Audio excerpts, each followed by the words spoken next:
Hello, welcome to Operations Management. In this lecture, I will talk about reliability.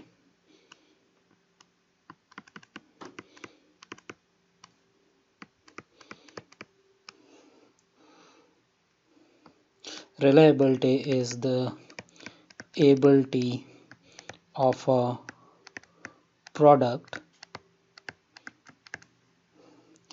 to perform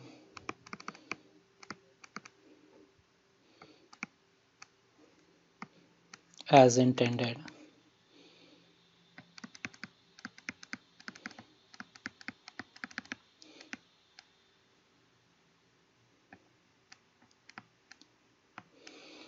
So if you have a cell phone,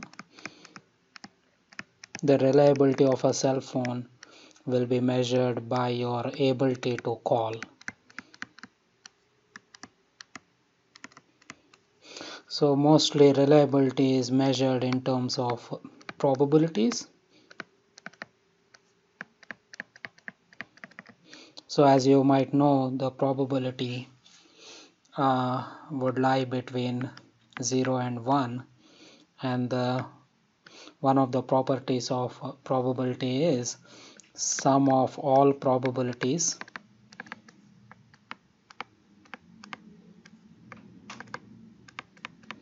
for different events will be equal to 1. So a probability of 0 is that means the reliability, the product doesn't perform as intended, and probability of 1 is the product performs really well. We will try to understand some of the rules in reliability. The first rule of reliability is mostly when the system is in series. So what it means is, suppose we have machine 1 and machine 2, and this whole thing is a system. So we are looking at the system operating well. So that means how well this system operates. So if you see, machine 1's performance is independent of machine 2. So that means they are independent of one another. So one of the assumptions is both the machines are independent of one another. So we are interested in the probability of success of this system. So how well this system will operate. So we are interested in success, or how well this system will operate. So if these two are in series means both should work. So both of them should work for the system to work well. So suppose the probability of machine 1 operating well is 0.8, and the probability of machine 2 operating well is 0.8. So this is, they are operating well. So good, they are operating good. So what is the probability of this entire system? So we are interested in knowing how good this entire system is. So in that case, we just multiply them. It's a product of, if they are independent, it's just the product of two numbers. So that is 0.8 multiplied by 0.8. So this is going to be 0.64. So the reliability of this system would be 64%. So that's how you can calculate when the system is in series.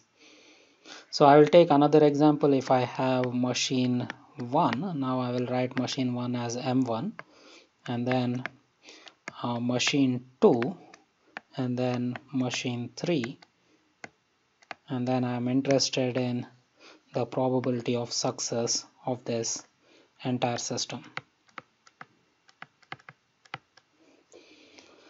So to do that, the machine 1, the probability of success or the reliability of machine 1 is 0.6, the reliability of machine 2 is 0.8, the reliability of machine 3 is 0.6.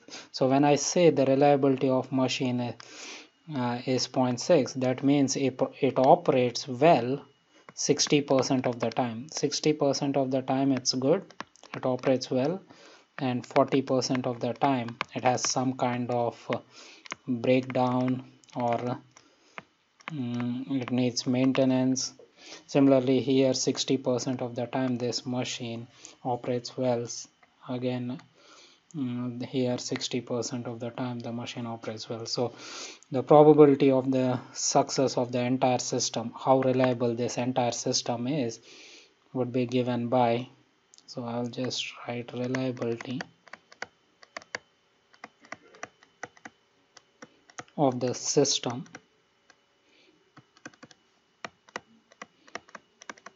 is given by 0.6 multiplied by 0.8 multiplied by 0.6. So if you calculate this, you'll get 0.288. So the reliability of this system is 28.8%. So now I will do another rule. I will call it as rule 2.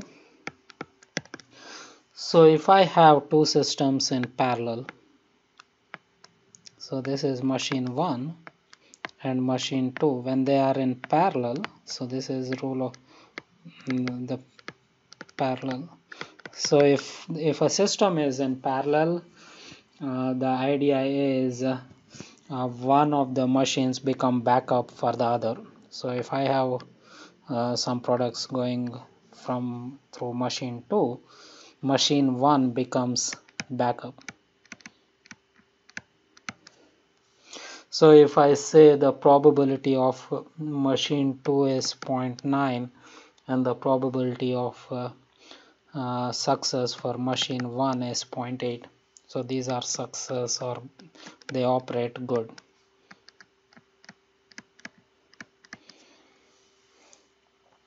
So one of the ways you can look at this problem is 0.9 times the machine 2 is working well. So I need machine 1 as backup for the rest of the time, which is 0.1 times. So 0.1 times I need machine 1 as a backup, so that would be the probability.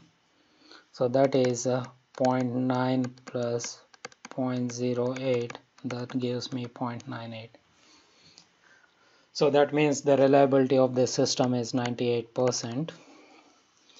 The other way you can do the same problem is you can now consider machine 1 as the main and then machine 2 as backup.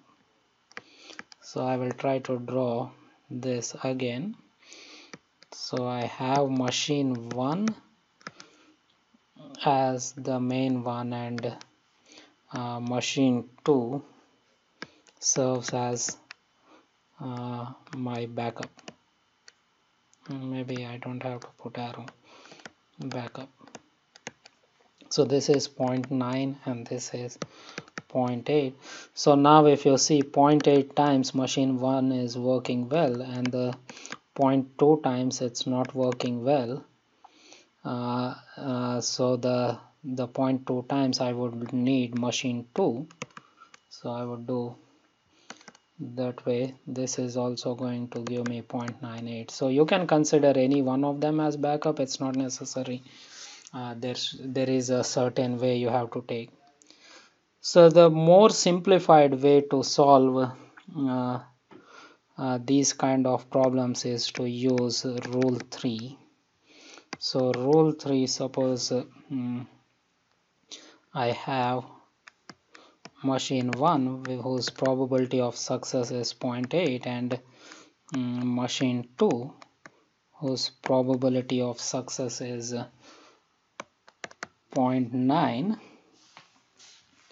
Now I can kind of say that I'm looking at what is the failure of both. So this will fail 0.2 times, this will fail 0.1 times. So one of the ways I can do is probability of success for this system is 1 minus probability of both fail. So that means I can do 1 minus probability of both fail. Both are independent events, so I can multiply them and subtract from 1. So if you calculate this, you will get 0.98. So we won't be try not to use rule 2, instead use rule 3. So that means we are using 1 minus probability of machine 1 fail multiplied by probability of machine 2 fail. That means, so this is both fail. So I will try to explain rule 3 with another example.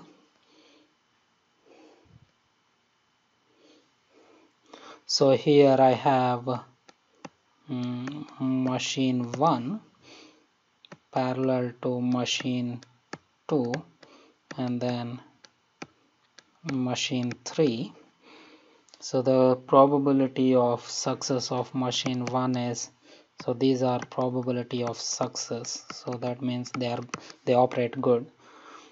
0.6 for machine 2, it's 0.7, and for machine 3 it's 0.8. So what is the probability of failure for machine 1? It would be 0.4. For machine 2 it would be 0.3, and for machine 3 it would be 0.2. So we can do probability of success. Success means in parallel, if one machine works, it's good enough. So that means we can do 1 minus probability of all fail. So if we do 1 minus probability of all fail, we will get at least one machine working. So this is success is at least one working. So that is 1 minus, now probability, because these are independent events, you can just multiply them. 0.4 multiplied by 0.3 multiplied by 0.2. So this is going to give us 0.976. So that means this system operates 97.6% of the time. So now I will try to combine both the series and parallel concepts together and try to solve a problem. So I have a system. So machine 1, I will write M1 and then M2, M3, and then I have products going M4, M5. So this is M6, and we are interested in knowing the reliability of this entire system. So the probability of machine 1 to be successful is 0.8. For machine 2 to be successful is 0.4, and for machine 3 to be successful is 0.3. For machine 4 it is 0.7, this is 0.8, and this is 0.5. So all these given are the success, the probability of success. So now we are trying to calculate for this entire system what is the reliability. So what's the reliability?